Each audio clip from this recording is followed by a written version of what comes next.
नमस्कार. त्याची राधा आणि राधेचा तो. लेखक सुरेश कुलकर्णी. अभिवाचन अनुराधा कर्वे. त्या दिवशी राधा सैरभैर झाली होती. कुठे भटकतोय कोणास ठाऊक, असाच भटकत असतो डोंगर दऱ्यात, काय तर म्हणे ट्रेकिंग. पण इतके दिवस नाही राहत माझ्यापासून दूर. आता आला ना की त्याला सोडणारच नाही, कधीच सोडणार नाही. नो रानटीपणा, नो डोंगरदऱ्या, नो भिरभिरता वारा आणि नो संध्याकाळचं भटकणं. विचारात तिला समोरची गाडी दिसलीच नाही. गाडी तिला उडवून निघून गेली. तरुण लेकीचे हाल बापाला पाहवले नाहीत. हसती खेळती अल्लड राधा अंथरुणाला खिळली होती. आईच्या माघारी बापानं तळ हाताच्या फोडाप्रमाणे तिला जपली होती. बापानं हाय खाल्ली. तो तळ हाताचा फोड माझ्या हाती देऊन त्यांनी डोळे मिटले. तेव्हापासून राधा माझ्यासोबतच आहे. मी राधेला खूप लहानपणापासून ओळखतो. अगदी ती 5वीत असल्यापासून. तेव्हा मी 3रीत होतो.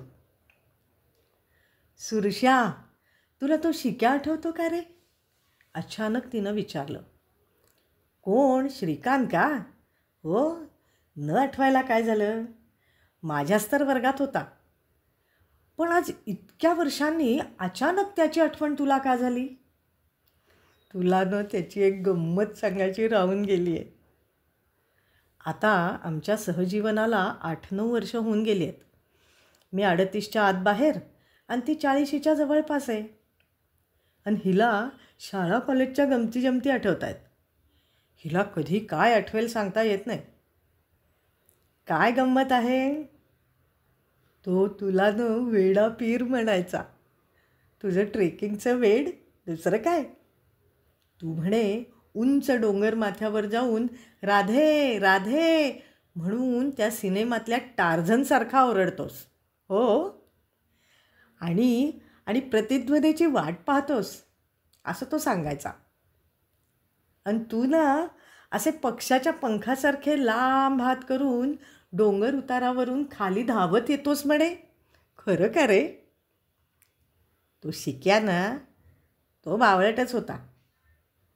माझ्या डोळ्यांच्या कडा ओलावल्या होत्या. हो हो, तीच तर गंमत सांगायची आहे तुला. तुम्ही दोघं ना 12वीचा शेवटचा पेपर देऊन घरी परतत होतात ना, मला पाहून तो मागच थांबला होता. असेल थांबला, मला नाही आता आठवत इतके मायनर डिटेल्स. बरं मग? तेव्हानं त्यांनी मला प्रपोज केलं होतं. काय म्हणतेस? आणि हे तू मला इतक्या दिवसांनी सांगतेस? निखळ गाढवपणा होता तो, मला ठाऊक होतं. तरी मी चेहऱ्यावर आश्चर्य दाखवत विचारलं. तसं नाही रे, पण तोही माझ्यावर प्रेम करायचा ना. पण आता जाऊ दे ना, मी तुझ्या आणि माझ्यासाठी कॉफी करते. माझ्या होकारा नकाराची वाट न पाहता ती किचनमध्ये गेली. ती न कधी खूप पझेसिव्ह होते. आणि खरं सांगू, मला ते खूप आवडतं. मी तिच्या पाठमोऱ्या आकृतीकडे पाहत होतो. किती सुकली आहे. तिच्या डोळ्याभोवतीची काळी वर्तुळं आताशा थोडी हाडकी झाली आहेत. पण अजून आहेतच. खूप अशक्त होत चालली आहे. तिचे घनदाट निळसर झाक असलेले केस आता विरळ, निस्तेज आणि पांढरे पण होत आहेत. पण चालीतला डौल आणि शालीनता अजून तसेच टवटवीत आहे. याच शालीन सौंदर्यावर मीच काय, अख्खं कॉलेज फिदा होतं.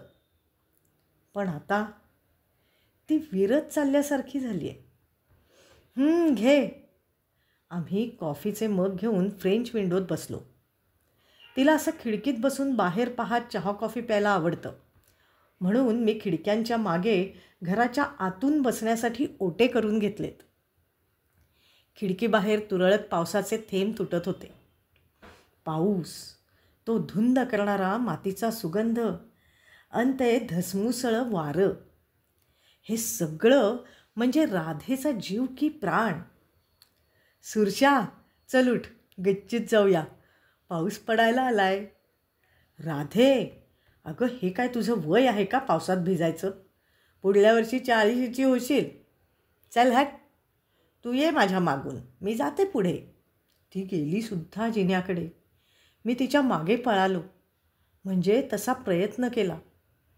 कॉलेजात रनर होतो, पण हल्ली जरा जडावलो आहे. गच्चीवर जाऊन पाहतो तर दोन्ही हात पसरून राधा पावसात हळुवारपणे गिरक्या घेत होती. किती आनंदात होती. वय विसरून लहान मुलासारखी बागडत होती. पावसाचे थेंब वरच्यावर तोंडात झेलण्याचा प्रयत्न करत होती. वेडी कुठली. हिची अशी अनंत रूपं मला डोळ्यात साठवून ठेवायची आहेत. जुनी गोष्ट आहे. ती 8वी-9वीत असावी. असाच अचानक पाऊस आला. चालू वर्ग सोडून ही वर्गाबाहेर ग्राउंडवर आली होती. झग्याची टोकं दोन्ही हातात धरून गाऱ्या गाऱ्या भिंगोऱ्या करून गोल गोल फिरत होती. पण तेव्हाची गोष्ट वेगळी होती. मी हळूच तिच्याजवळ गेलो. त्या 4 गिरक्यांनी तिला थकवलं होतं. तिला आधार देत घरात आणलं. नाही म्हटलं तरी भिजलीच होती. डोकं कोरड्या टॉवेलनी पुसून कोरडे कपडे दिले. संध्याकाळी सपाटून ताप भरला. सुरशा, मला खूप थकल्यासारखं वाटतंय रे. मग तू पावसात भिजलीस ना, मग थकवा ताप येणारच. तू माझं ऐकत नाहीस. मग तुलाच त्रास होतो आणि मलासुद्धा. हां, पॅरासिटामॉल घे, बरं वाटेल. ती मलूल होऊन पांघरुणात गुरफटून बेडवर पडली होती. का रे, तुला आठवतो का तो पाऊस? कोणता गं? मी तिचं डोकं चेपत विचारलं. आपण गणिताचा क्लास करून घरी येताना लागला होता तो. तो ना, आठवतोय की. अशीच संध्याकाळच्या 7:30-8ची वेळ होती. अचानक आभाळ भरून आलं होतं. आत्ता घरी पोचू म्हणून तू निघालास. तू निघालास म्हणून मी पण तुझ्या मागे निघाले. कसं काय, रप रप रप रप पाऊस पडू लागला. दोघंही भिजलो होतो. त्यात स्ट्रीट लाईट बंद झाले. समोरचं दिसेच ना. हो हो, मला सगळं आठवत आहे. खरं तर मला यातलं काहीही आठवत नव्हतं, पण मी दिलं दडपून. पण मग आपण घरी कसे पोचलो माहिती आहे? कसे कसे मला माहीत होतं तुला अंधाराची खूप भीती वाटते. मी तुला गच्च डोळे मिटायला लावून माझ्या खांद्यावर हात ठेवायला लावलं होतं आणि मी अंधूक प्रकाशात चालत होते. तू सारखा घोर आलो का घोर आलो का विचारत होतास. तो लहान मुलांचा खेळ असतो ना, तसा. आता सांगते, तेव्हा मला खूप मस्त वाटत होतं. मी बरी झाले आणि पुन्हा पाऊस आला ना की आपण पुन्हा तो घर आलं का घर आलं का खेळ खेळायची माझी इच्छा आहे.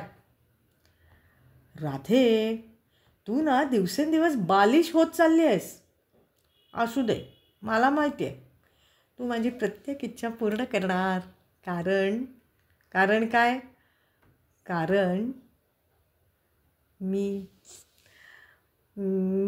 फार दिवसाची सोबती नाही. मृत्यू माझ्या डोक्यात कॅन्सरच्या रूपात दडला आहे. Stop it.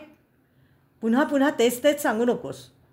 मला ते सत्य असलं तरी नाही ऐकवत. आणि मी तुला नाही जाऊ देणार.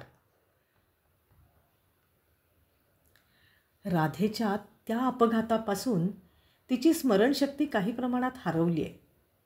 काही गोष्ट तिनं सत्य म्हणून स्वीकारली आहे, पण काही सत्य तिनं झिडकारली आहेत. त्या अपघातानंतर तिला सावरायला खूप वेळ लागला होता. अजूनही ती त्यातून पूर्ण बरी झाली आहे असं म्हणता येत नाही. ती सावरती आहे असं वाटत असतानाच ब्रेन ट्यूमर डिटेक्ट झाला आहे. माझ्या तळहातावरचा फोड काही दिवसांचाच सोबती आहे. हे तिलाही आणि मलाही ठाऊक आहे. फक्त एकच गोष्ट तिला ठाऊक नाही, जी फक्त मलाच ठाऊक आहे. ती माझीच राधा आहे. जिच्यावर मी जीवापाड प्रेम केलं आणि करतोय.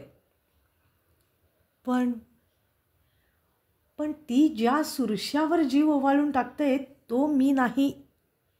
तिच्या स्मरणशक्तीनं इथंच दगा दिलाय.